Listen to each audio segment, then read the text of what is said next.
Hello दोस्तों, मैं विनय कुमार आपका विनस मार्केट में स्वागत करता हूं। जैसे कि हमने पिछले वीडियो में कल्चुरी वंश का जो प्रशासनिक व्यवस्था था, शासन व्यवस्था था, उसके बारे में हमने अध्ययन किया था। अब बाकी जो व्यवस्था जो बची हुई है, जैसे कि आपका सामाजिक व्यवस्था हो गया, धार्मिक व्यवस्था हो गया, आपका आर्थिक व्यवस्था हो गया, ठीक है, अब कला साहित्य हो गया, इन सब के बारे में आज हम लोग अध्ययन करेंगे। और आज का जो वीडियो रहेगा वो आपका पर्टिकुलर मेंस के जो एग्जाम के ओरिएंटेड है। इसके साथ साथ इससे क्वेश्चन प्रीलिम्स में भी पूछा जाता है और बाकी छत्तीसगढ़ में जितने भी एग्जाम होते हैं उसमें भी ये सब क्वेश्चन एनालाइज होते हैं, ठीक है। तो इसी उद्देश्य के साथ आप पूरा वीडियो को बहुत ही एक मग्न होकर देखिए, क्योंकि इससे ये बहुत ही कॉन्सेप्चुअल टॉपिक है। तो देखते हैं, चालू करते हैं आज का टॉपिक, ठीक है। सामाजिक स्थिति, ठीक है। जैसे कि आपको ज्ञात है कि प्राचीन समय में 4 प्रकार की वर्ण व्यवस्था हुआ करती थी, ठीक है। जैसे कि आपका ब्राह्मण हो गया, क्षत्रिय हो गया, वैश्य हो गया, शूद्र हो गया। ये 4 प्रकार की वर्ण व्यवस्था आपको देखने को मिलेगी प्राचीन समय में, ठीक है।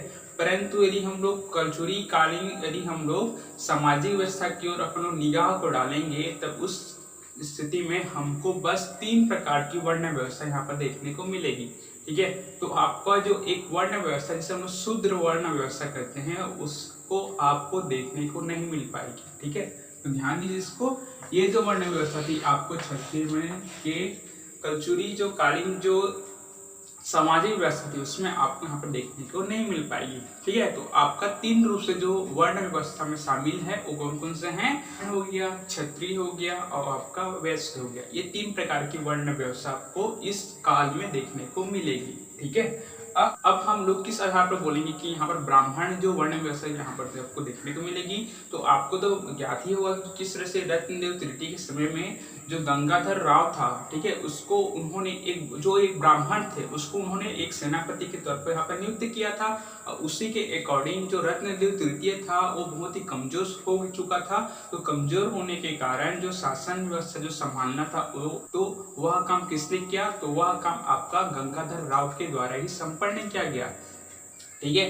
तो हम इस आधार पर बोल सकते हैं कि उस समय अर्थात कल्चुरी कालीन उस समय ब्राह्मणों को एक उच्च पद दिया जाता था, राजा के सेनापति के रूप में उनको नियुक्त किया जाता था। इसके साथ साथ जो ब्राह्मण जो हुआ करते थे, ये जो राजा जो थे, ये उनको दान पत्र कर देते थे, अर्थात उनको दान भी देने को यहाँ पर आपको जिक्र मिलेगा, ठीक है। जो राजा जो हुआ करते थे वो ब्राह्मणों को ग्राम को दान करते थे, ठीक है। तो इस आधार पर हम बोल सकते हैं कि यहाँ पर व्यवस्था आपको ब्राह्मण व्यवस्था यहाँ पर देखने को मिलेगा, ठीक है। यदि हम क्षत्रियों की बात करें तो क्षत्रिय में आपको जो शासन जो वर्ग था वो सभी क्या थे? वो सभी क्षत्रिय तौर पर ही काम करते थे। और क्षत्रिय जो थे वे हमेशा वो ब्राह्मणों के समान ही एक बुद्धि, एक उनके अंदर विद्या थी, एक उनके अंदर शक्ति थी, जो निपुणता थी हर कार्यों में, ये उनके अंदर भी आपको परिलक्षित देखने को मिलेगा, ठीक है।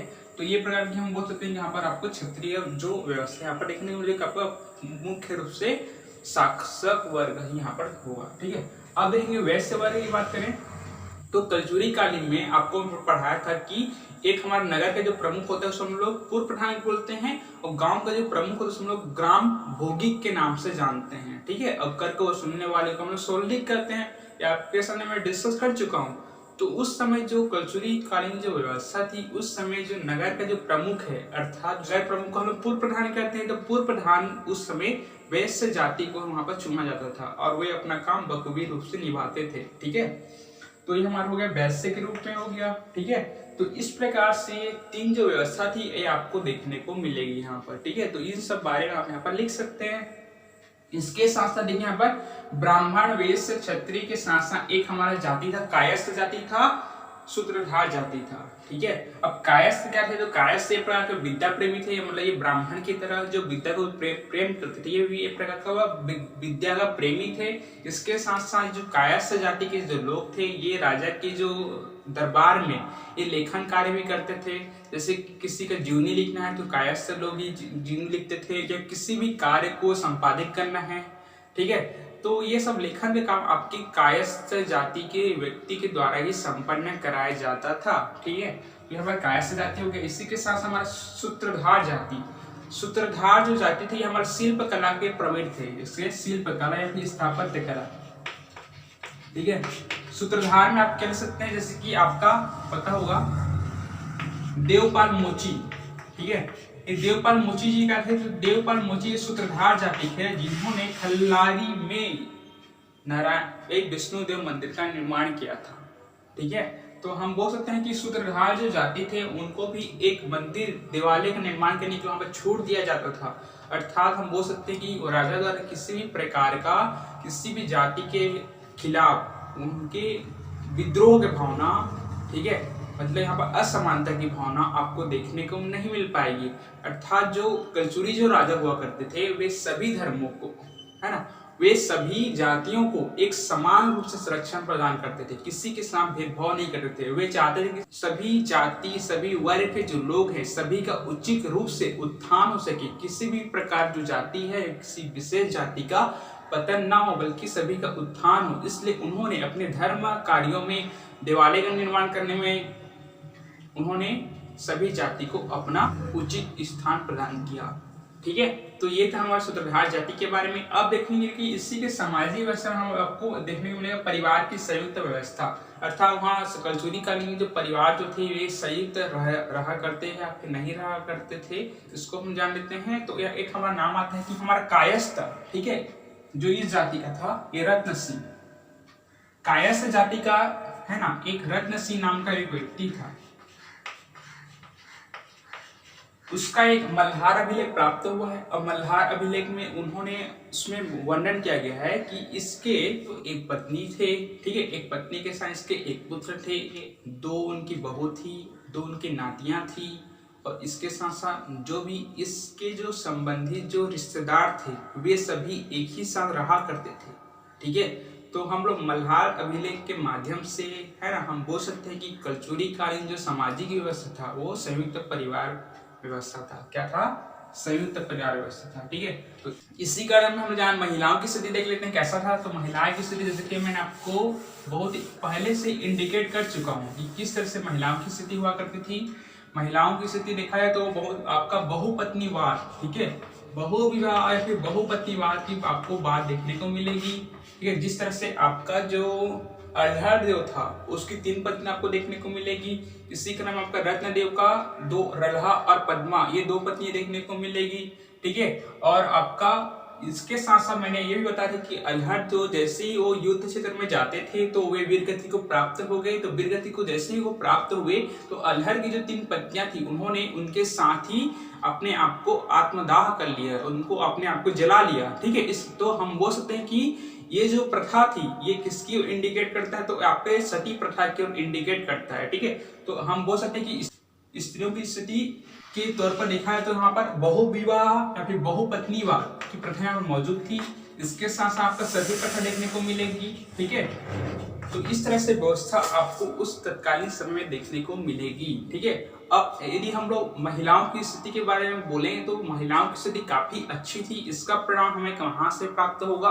तो इसका परिणाम आपको मैं बताऊं कि जाजलदेव जो थे, ठीक है, जाजलदेव प्रथम ने क्या किया था, एक चिंतकनाग वंशी सोमेश्वर शुक्ल को उन्होंने उनके साथ ये युद्ध हुआ था। युद्ध होने के पश्चात जो सोमेश्वर जो देव थे उनको उन्होंने अपने यहाँ रख लिया था, जेल में बंद कर दिया था।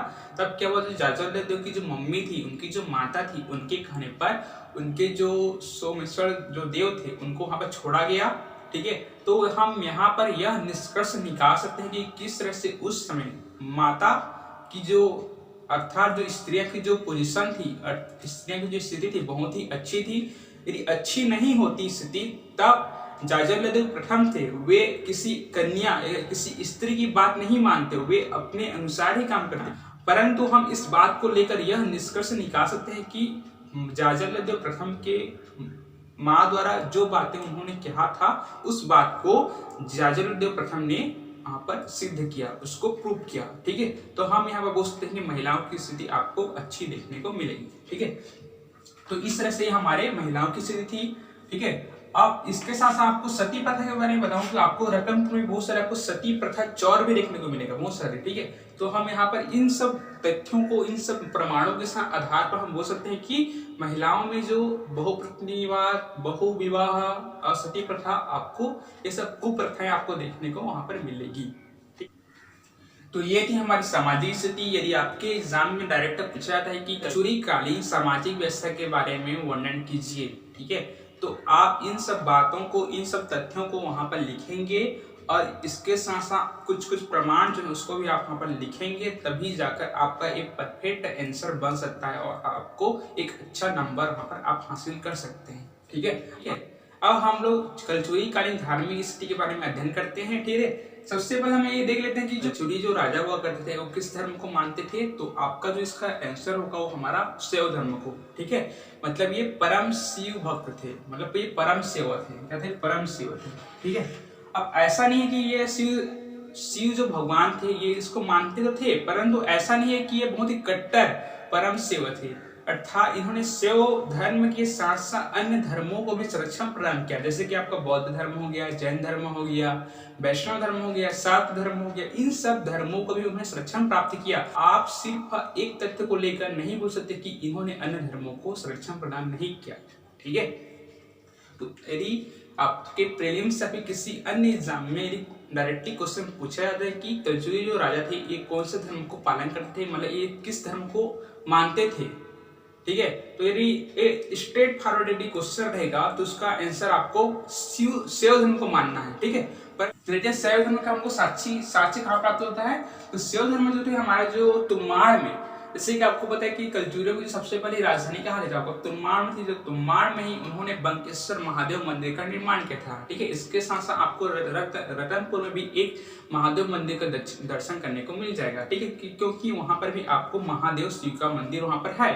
तो इन सब आधार पर हम बोल सकते हैं कि ये शैव धर्म को मानने वाले राजा हुआ करते थे। ठीक है, अब हम वैष्णव धर्म की बात करें तो वैष्णव धर्म जैसे कि मैंने बताया कि 1415 ईस्वी में ही देवपाल जो मोशी था उन्होंने खल्लारी में एक नारायण मंदिर का निर्माण किया था। ठीक है, इसके साथ साथ आपको ये भी जानना चाहिए कि कलचुरियों का जो राज मुद्रा थी उसमें हमेशा गज लक्ष्मी प्रतीक चिन्ह होता है। गज लक्ष्मी मतलब एक आपका लक्ष्मी, मतलब आप समझ गए कि हमारा किसको इंडिकेट करता है? तो ये आपका वैष्णव धर्म को इंडिकेट करता है। तो उस समय आपका इनकी जो राज मुद्रा थी हमेशा गज लक्ष्मी से ही ये छपी थी, अंकित हुआ करते थे। ठीक है, इन राजाओं में जितना भी आपको ताम्रलेख की प्राप्ति हुई है उसमें आपको सिर्फ एक नाम से हमेशा प्रारंभ देखने को मिलेगी, वो आपका है ओम नमः शिवाय। ठीक है, तो ओम नमः शिवाय से तात्पर्य क्या है कि ये शैव धर्म को मानते थे। ठीक है, तो ये हमारे अभिलेखों से हमको प्राप्त होता है जानकारी। ठीक है, अब वैष्णव धर्म की हम बात करें तो वैष्णव धर्म में जैसे कि मैंने आपको बताया इनकी जो राज मुद्रा थी ये क्या थी? तो इसमें जो गज लक्ष्मी का ये अंकित हुआ करते थे। तो गज लक्ष्मी आपका वैष्णव धर्म को इंगित करता है। तो आप बोल सकते हैं कि ये गज लक्ष्मी ये वैष्णव धर्म को पालन करते थे, इनको भी संरक्षण प्रदान करते थे। इसके साथ साथ आपको एक नारायण कवि है। ठीक है, आपका एक गोपाल के जो पुजारी पाली के अभिलेख प्राप्त हुआ है उसमें नारायण कवि जो एक संस्कृत के एक रचयिता हैं, एक लेखक हैं, उन्होंने रामाभ्युदय की रचना किया है। तो रामाभ्युदय रचना मतलब का राम का स्वरूप है, अर्थात ये वैष्णव धर्म को मानते थे। तो इससे भी आपको प्रमाण देखने को मिल जाएगा यहाँ पर। ठीक है, इसके साथ साथ आपका जो जांजगीर जो जिला है वहां पर आपको विष्णु देव का मंदिर भी देखने को मिल जाएगा। तो ये भी आपका प्रमाणित करता है कि वैष्णव धर्म को मानते थे। ठीक है, रतनपुर में भी आपका लक्ष्मी नारायण देव की जो एक मूर्ति भी प्राप्त हुई है, जो जिसको माना जाता है कि इसकी जो निर्माण जो कला हुई है आपका कलचुरी काल में ही हुई है। ठीक है, तो हम इस आधार पर बोल सकते हैं कि जो कलचुरी जो राजा थे ये वैष्णव धर्म को भी मानते थे। ठीक है, सात धर्म से तात्पर्य की शक्ति, अर्थात शक्ति की देवी, मतलब आपका समझ देवी, तो देवी को मानते थे, देवी की पूजा आराधना करते थे। देवी मतलब जैसे कि आपका रतनपुर में महामाया मंदिर हो गया जिसका निर्माण आपका रत्नदेव प्रथम ने ही किया था, है ना। और उन्होंने उसी समय आपका राजधानी रतनपुर किया, तो मार्च से राजधानी रतनपुर किया था।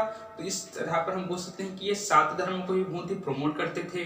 इसके साथ साथ यदि किसी भी युद्ध में इनको जाना होता था तो ये सात देवी की पूजा करते थे और है ना, और उनको खुश करने के लिए उनको एक अच्छा सा अपने जो मन में जो इच्छा जो होती थी उसको वो सिद्ध करने के लिए ये बलि भी देते थे, पशुओं का हो गया। ठीक है, तो ये सब आपको बलि भी देखने को मिलेगा। तो ये सब आपके सात धर्म के संबंधी में ही ये सब आपको दृश्य देखने को मिलेगा। ठीक है, तो इसके अलावा देखिए कि शिवपुर में आपका महिषापुर महिषासुरमर्दिनी का प्रतिमा आपको प्राप्त हुआ है। अब महिषासुर जो मर्दिनी है ये आपका सात धर्म की ओर इंगित करता है। तो इस आधार पर आप बोल सकते हैं कि इस जो कलचुरी जो कालीन जो व्यवस्था थी ये सात धर्मों को भी संरक्षण प्रदान करते हैं। ठीक है, अब देखिए हमारा बौद्ध धर्म।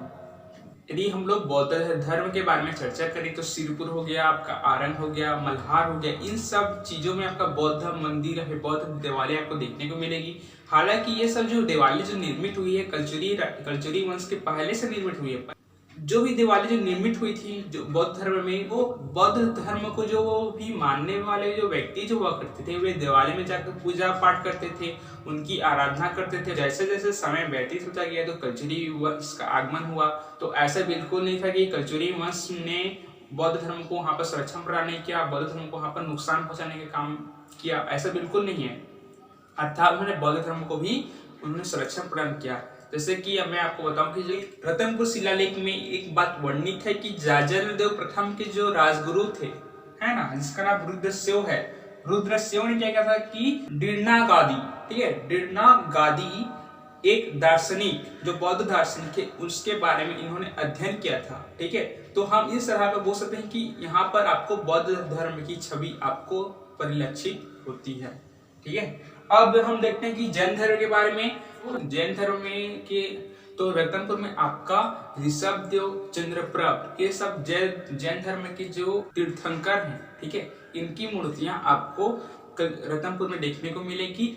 और यह भी प्रमाण हो चुका है कि ये सब जो मूर्तियां हैं ये आपका कलचुरी कालीन मूर्तियां हैं। ठीक है, तो इन सब आधार पर हम बोल सकते हैं कि इस समय आपको जैन धर्म को भी जो राजा हुआ करते थे ये इसको संरक्षण प्रदान करते थे। इसके साथ साथ आपको ये रतनपुर राज्य में बहुत सारे जो जैन धर्म को मानने वाले भी लोग रतनपुर में रहकर निवास करते थे और वे जैन धर्म को भी मानते थे। ठीक है, तो इन सब आधार पर हम बोल सकते हैं कि इस कलचुरीकालीन धार्मिक व्यवस्था में इन सब धर्मों को भी उचित स्थान राजा द्वारा यहाँ पर दिया जाता था, उनको संरक्षण प्रदान यहाँ पर किया जाता था। ठीक है, तो ये था हमारा धार्मिक स्थिति के बारे में। अब हम आगे चलते हैं आर्थिक स्थिति के बारे में। यदि हम लोग कलचुरी वंश के आर्थिक स्थिति के बारे में देखें, है ना, तो इसका जो मुख्य आय का जो मुख्य स्रोत था वो हमारा भू राजस्व कर था। क्या था? टैक्सेशन। ठीक है, हमने इसके बारे में पिछले वीडियो में भी अध्ययन कर चुके हैं, इसलिए आपको कुछ तथ्यों को लेकर यहाँ पर उसको समझ करने का मैं प्रयास करूंगा। ठीक है, तो भू राजस्व कर था, जो टैक्स जो था वो बहुत सारे वस्तुओं में लगता था, जैसे कि आपका आयात कर लगता था, निर्यात कर भी लगता था। किसी भी चीज को बेचने के लिए आप किसी चीज को मार्केट लाए तो मार्केट में भी टैक्स देना पड़ता था। इसके साथ साथ आपको एक मार्केट में रहने के लिए एक परमाना, जैसे हम युगा कहते थे, युगा भी देना पड़ता था, है ना, पूरा दिन के लिए आपको 2 पर युगा देना पड़ता था। ठीक है, और इसके साथ आप यदि हाथी का यदि खरीदना है, आपको बिक्री करना है, तो बिक्री करने के लिए आपको कितना देना पड़ता था? तो हाथी के लिए आपका 4 पोर था और जबकि आपके घोड़े के लिए 2 पोर था। तो इस तरह से यहाँ पर आपको व्यवस्था देखने को मिलेगा। और जो इस समय पौर जो था ये प्रकार का चांदी का छोटा सा सिक्का हुआ करता था, उसी से यहाँ पर व्यापार काम होता था। इसके साथ साथ यहाँ पर आपको विनिमय व्यवस्था देखने को मिलेगी। विनिमय व्यवस्था मतलब कि ऐसे 2 व्यक्ति अपने किसी वस्तु को एक दूसरे से आदान प्रदान करके भी यहाँ पर क्रय विक्रय किया जाता था। ठीक है, तो इस प्रकार से व्यवस्था आपको देखने को मिलेगी, विनिमय। ठीक है, 2 प्रकार की जो जिसमें करेंसी बताया, कौन सा? हमारा सोना का सिक्का था और चांदी का सिक्का था। चांदी के सिक्के तो हम लोग पौर के नाम से जानते थे, उसको ही ध्यान दीजिए आप लोग। ठीक है, आपका उद्यान कर हो गया, तालाब कर हो गया, या किसी नाव में सवारी के तो उसका भी टैक्स देना पड़ता था। ठीक है, तो आर्थिक स्थिति में आपको ये सब देखने को मिलेगा। इसके साथ साथ आपको, जैसे कि मैंने आपको बता रहा कि कल्याण शाह के समय क्या हुआ था, जमाबंदी व्यवस्था आपको देखने को मिलेगा, जिसमें आपका जो जिस्म था 1868 ईस्वी में एक जमाबंदी पुस्तिका के अधिकार उन्होंने कहा था कि उस समय, है ना, उस समय एक साल में करीबन 650 लाख क्या होती थी, ये आय की प्राप्ति होती थी। इसका साक्ष्य कौन है हमारा? तो जमाबंदी जो पुस्तिका है, आपका जो चिस्म में बताया ब्रिटिश जो कि आपका ब्रिटिश अधिकारी चिस्म ने इसके बारे में बयान किया है। इसके आधार पर बोल सकते हैं कि इस समय जो आय जो व्यवस्था थी बहुत ही समृद्ध थी। ठीक है, और तो बोला तो ये भी जाता है कि कलचुरी जो कालीन जो आर्थिक जो स्थिति थी बहुत ही मजबूत थी। इस समय जो रतनपुर थी बहुत समृद्ध थी, ठीक है। इसी कारण हम लोग रतनपुर को एक समृद्धशाली एक नगर के रूप में भी उस समय जाना जाता था। इसके साथ साथ उस समय लोगों के पास वस्तुओं की किसी भी प्रकार की कमी नहीं थी, सब धन्य धान्य से पूर्ण रूप से एक परिपूर्ण थे, ठीक है। इसीलिए जो भी व्यक्ति जो थे वे वस्तुओं के अपने पास कमी नहीं होने के कारण आप वे एक आलसपन की ओर बढ़ने लगे, मतलब ये सब आलसी बनते गए, ठीक है। और आलसी जैसे जैसे बनते गए तो लोगों द्वारा काम नहीं किया जाता था, तो इस तरह से राजा भी उनको प्रमोट नहीं कर पाता था क्योंकि राजा भी एक बहुत ही समृद्ध हो चुका था और उसका जो मेन उद्देश्य था कि जनता भी समृद्ध हो। और उन्होंने ये इको व्यवस्था को लेते हुए बहुत ही ज्यादा चिंतन मनन नहीं किया, जिसके परिणाम स्वरूप वे भी एक कमजोर होते गए। और कमजोर होने के पश्चात आपको पता ही होगा कि किस तरह से मराठा शासक द्वारा है ना कलचुगी वंश का यहाँ पर विनाश कालांतर में हो जाता है, ठीक है। अब हम देखते हैं कि शिक्षा और साहित्य के बारे में, ठीक है।